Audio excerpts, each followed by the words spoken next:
આવી રીતના આવે કંઈક આને આપણે ખાવાનું છે આમ ઈંડા આવે જુઓ કઈ આવી છે. હાલો ટુ ફેમિલી, કેમ છો બધા? મજામાં છે તો મજામાં રહેવાનું હોય. અમારી ચેનલમાં તમારા બધાનું સ્વાગત છે ને આજે અમારે બનાવવાની છે બંને બહેનોને ભગોલાની રેસીપી. તો ભગોલાની રેસીપી આપણે કેવી રીતના બનાવી ખાસ કરીને વિડીયો બન્યા રહેજો. વિડીયો ગમે તો એક લાઈક કરજો અને કોમેન્ટ કરવાનું ભૂલતા નહીં. ખાસ કરીને એનું નામ શું આવે ઈ કીધે કરો. રીતના બનાવો કે અલગ રીતના બનાવો એમ. આનું નામ શું આવે ઈ તો કહો. આનું નામ આવે છે ડોઈશું, પણ આપણે આમાં પાડેલું છે ભગોલી. હાવ ડોઈશું ન કહેવાય કા? હાવ ડોઈશું ન કહેવાય. એટલે આપણે ભગોલાનું શાકમાં બનાવવાનું છે. તો આને આપણે આખું બનાવીશું ને કેવી રીતના ખાવું ને કેવી રીતના બનાવીશું તમને આખો પૂરો વિડીયો જોવો તો તમને જોવા મળશે.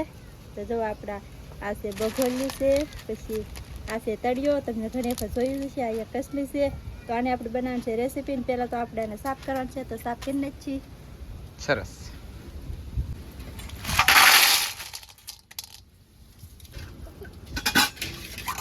તો ગાઈસ આ છે બગોલા અને મિસ્ટર તળિયા. એટલે ખાસ કરીને આને કહેવાય તળિયા. આ તળિયા અને આને કહેવાય ડોહી. આ કાકરાવાળી ડોહી ને ખવાય અને અમે આ કાકરાવાળી ડોહી ખાઈએ છીએ. આ તળિયા ખવાય અને ખાઈએ છીએ. પણ ડોહીની રેસીપી એની કરતાં મેં કીધું બગોલાની રેસીપી થોડી વધારે હાલ લાગશે. તમને નામ ભળશે બગોલા એમ, એટલા માટે આપણે નામ રાખ્યું છે એનું. હું રાખ્યું એલા બગોલા. હા એમ. તો ગાઈસ બગોલાનું શાક બનાવવાનું છે. એમાં તો બિના રહેતો તમને મજા આવશે. અને કેવી રીતે ખવાય અને કેમ ખાવું એ તો ખાસ કરીને તમને બતાવીશું આજમાં. કા સૌથી પહેલાં તો આપણે ધોવા હતું પાણી નાખવાનું છે.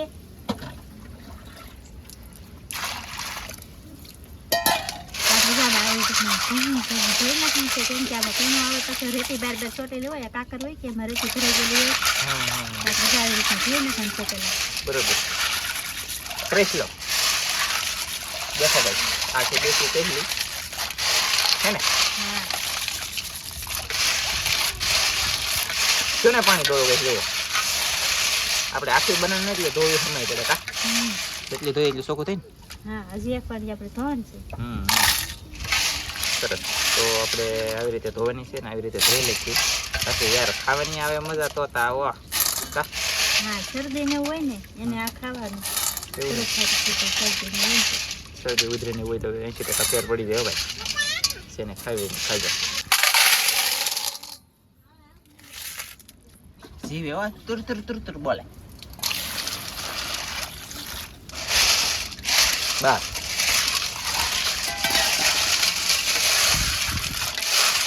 બીજા પાણી ધોવા મજા તારી ગઈ. સરસ.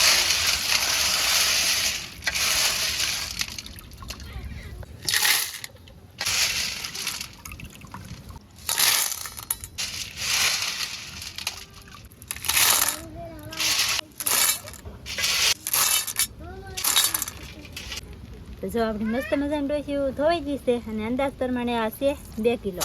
2 કિલો છે. એક રીતના પાણા જ આવે, બાર પાણા જેવો જ વજન આવે આનો. ખાવાનું તો આપણે અંદરથી જ આવે.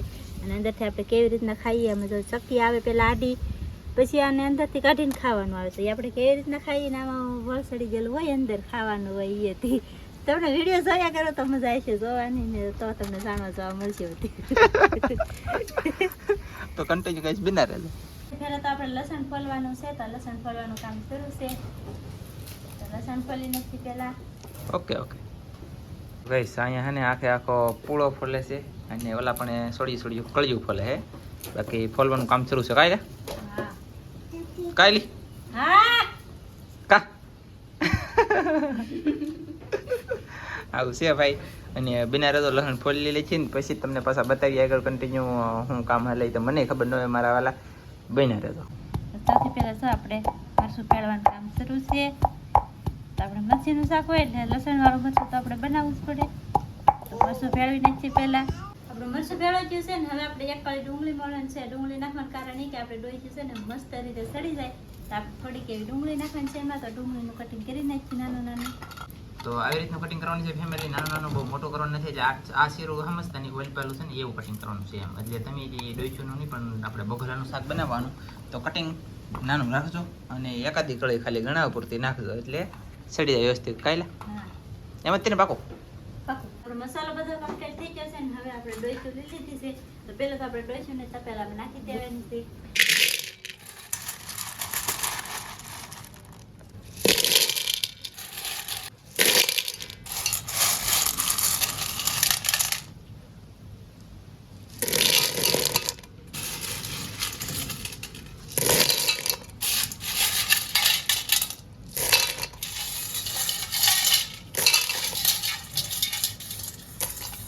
આપણે બધી ડોઈશું નખાઈ જઈએ છીએ આમાં અને હવે આપણે નાખશું ડુંગળી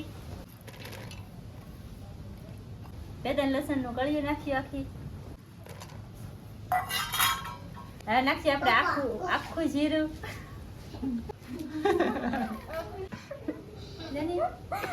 આ બરાબર રેસીપી બનાવો કે તમે બીજું કઈ હાલો તો આખું જીરું તો આપણે નાખવું જ પડે કેમ કે આખું જીરું છે ને આખું જીરું આમાં કરી જાય પછી આમ આવી રીતના આમ કરી જાય ને પછી એને ખાવાની કઈક મજા આવી છે તો આપણે જીરું રાખી દઈએ આખું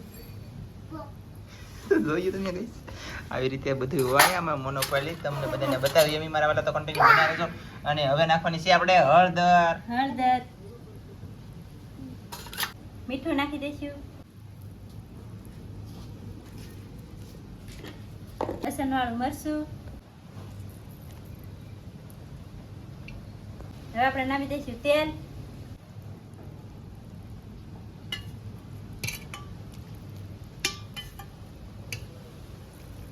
તો તેલ આપણે એમાં ઓછું નાખવાનું છે બધું તેલ ના નાખવાનું પાણી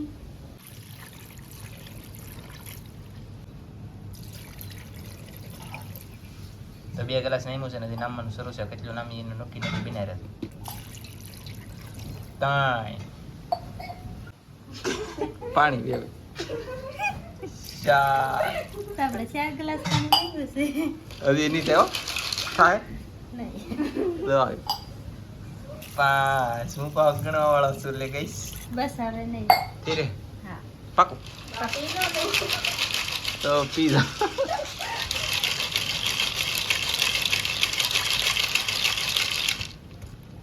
સો આવી રીતે આપણે બધું હલાવીને મિક્સ કરી નાખ્યું છે અને હવે આપણે પેટકોઈ સૂલો તો બનાવી દો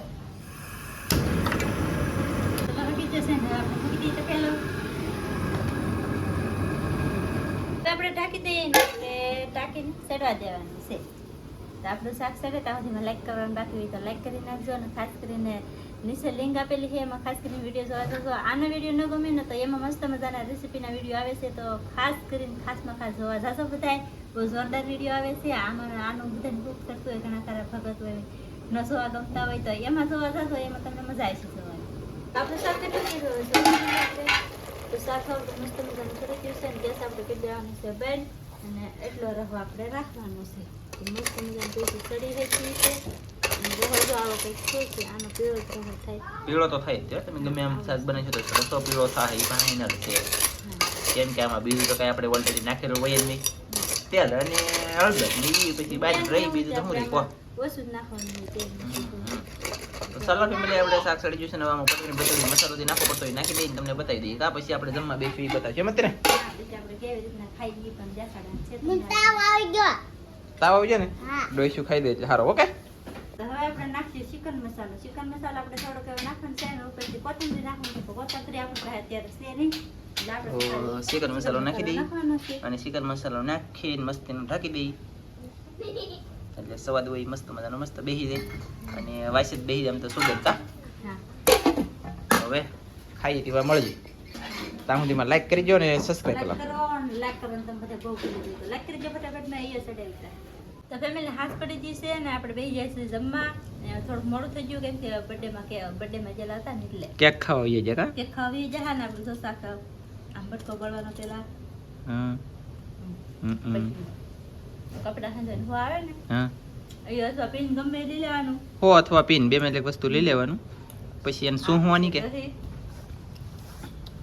આ બગલ સમજો તો કે ડોહી આપણે હાલો પછી આની આડી અહીં સકી આવે સકી તો આપણે આમ હોક ઉતાડી કે એટલે તરત નીકળી જાય પછી જો આપણે આવી રીતના કાઢવાની છે ફેરવતા સો જેટલી ફેરવો ને એટલી આખી નીકળે હા જો નીકળી બાકી શું આખી નીકળી જશે મસ્ત મજાની જોવા જોરદાર અને આ માથું આવે એ કઠણ આવે આપે ઉભા આ પૂછડી હાવ ઈંડાળ આવે જવો કઈશ આવી છે અને આને ખાવી તમારે કેવા ખાવાનું છે એ તો જો ભાઈને રંબાડે તો છે ને ફેમિલી અમે અહીંયા ભાઈને દેખાડ્યો નથી આપણે ફેસ રિવેલ કરવાનું છે પણ થોડોક સમય પછી ફેસ રિવેલ એટલે કે કોના જેવો લાગે એવું આપણે દેખાડવાનું છે અને આલ્યો બાપા બાજુમાં તારો બર્થડે થોડાક દીમાં આવી છે આલ્યો કાઢો તો તળિયો પડ્યો કંઈક તો કંઈક તળિયો છે જો શું હે કેમ શું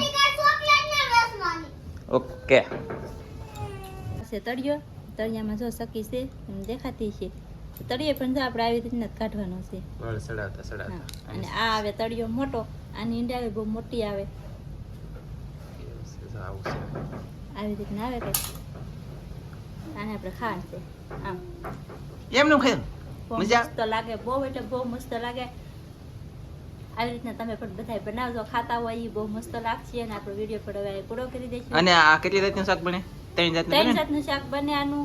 અને એક શાકીમાં એવું બને કે મટનનું શાક ખાતા હોય ને એવું જ તે બને. તો ખાસ કરીને કોમેન્ટમાં કહેજો બધાય, તો એવું શાક આપણે એક વખત બનાવીને આપ્યું. આનું 3 જાતનું શાક બને. ખાસમાં ખાસ કોમેન્ટ કરજો, ખાસમાં ખાસ કોમેન્ટ કરજો શાક જોવું હોય તો. અને નીચે લિંક આપેલી છે એમાંય પણ જોઈ આવજો, જોવા જાજો. ચેનલને સબસ્ક્રાઈબ કરજો અને આપણે આ વિડીયો પર પૂરો કરી દઈશું. જો તમને મારો વિડીયો ગમ્યો હોય તો લાઈક કરજો, શેર કરજો. ચેનલમાં નવા આવો તો સબસ્ક્રાઈબ કરજો. તો ફરી પાછા મળશું આપણે નવા વિડીયોમાં. તો જય માતાજી, બાય બાય.